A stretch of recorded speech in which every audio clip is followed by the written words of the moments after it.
The Sunrisers Eastern Cape, as they stormed to the top of the log with a comprehensive 61-run victory against the Joburg Super Kings in their SA20 match. With that win, they are the most successful team in the SA20 competition, and they secured their spot in the playoffs of the tournament.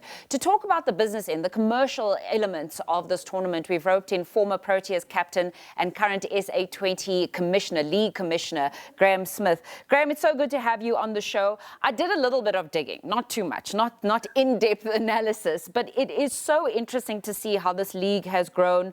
It's so commercially competitive if we compare it to the IPL. Is it because of that synergy with the IPL? We've always known the Big Bash League, and I saw online how some people were reminiscing about the T20 League. And obviously you've had to come in and reconcile all of this, I suppose, nostalgia in the South African mindset and make this league really, really strong. What's led to the success, in your opinion? Morning, everybody. Yeah, look, it's always difficult to pin down to one thing. I think it's been multiple, things that we've managed to get right. I think at the very core, being able to attract the best South African cricketers and top international cricketers. So the cricket is highly competitive. It's exciting to watch. And you're getting to see the best players, locally and globally.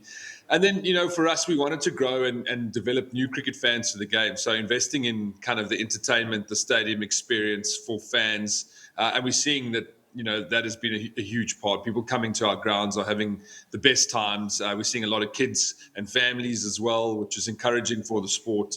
And it's been amazing. I think the exciting thing for us has been how the fans have got behind their teams. You look at St. George's last night, first day back at school and work, and the ground is full and people are having an amazing time and getting behind their team.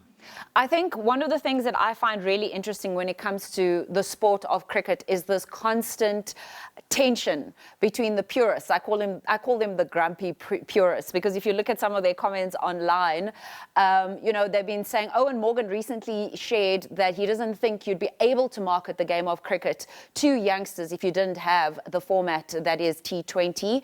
And then, the purists saying, well, that's where the game has probably, it's detracted, it's not producing the level of cricketers that we need to produce nowadays. What are your thoughts in this? How are you constantly managing this? Because I think what the purists forget is that it's still a business that needs to make money if you want to keep the game growing.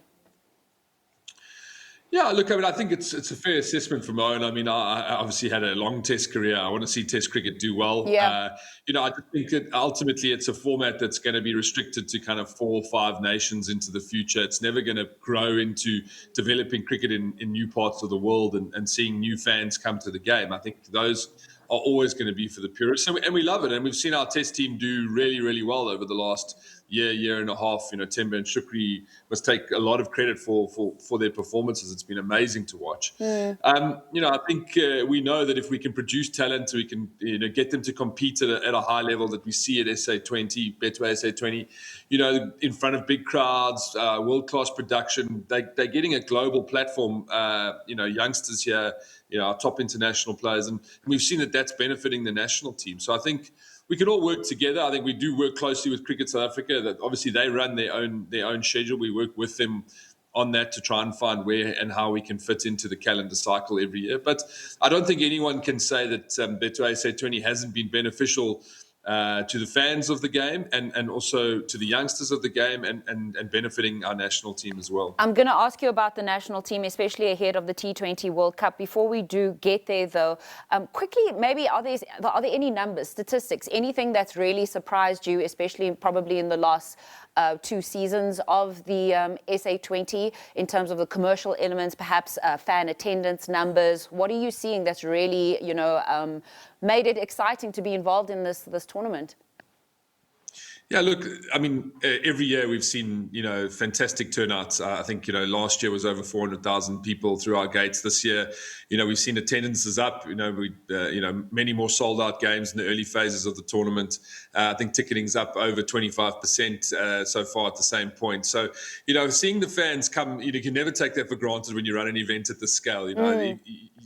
you always want to provide a platform that people want to come spend their time with you. They're having a great time. They're getting access to players and a great experience. So, yeah, I think for me that's something that I'm always proud of when I stand in the stadiums to see the families and people really enjoying themselves. I mean, there's growth in all levels this year: viewership, ticketing. So we're very excited. We're obviously getting to the business stage of the tournament now. Next week the playoffs are happening, and we're in Durban for the first qualifier, and then it's Pretoria and Joburg for the next 2 playoff games, and then the final in Cape Town. So it's all coming to a head, and hopefully we can get a big finish in the tournament. Talking about those playoffs, why do you think Sunrisers Eastern Cape have been so successful, and what's going on with MI Cape Town or My Cape Town? Perhaps they need to resolve that, and then they themselves will find their groove. Yeah, I mean, it sometimes surprises me. You look at post-auction, you look at the squads that get put together, and you kind of, you use your cricketing knowledge and think, well, there's 1 or 2 real favourites, and it doesn't always turn out that way. I just think Sunrisers have been incredible at their recruitment. They put together a really strong local group of players. If you look at their team, it's a good balance between a very good bowling attack and some outstanding batters, and their key players always seem to perform well. They seem to have a really strong team unit. Their fans are incredible. I mean, if you go to St. George's Park, it's one of the great experiences of watching sport in South Africa. Okay, I have to let you go, but before I do, please let me know, what do you think is going on with the T20 World Cup and the balance in the squad? That's been the criticism that many people have shared. We haven't been able to quite get it right in this format of the game. Yeah, look, I mean, the last World Cup, we lost in the final to India. So, I think there were some great performances throughout that World Cup.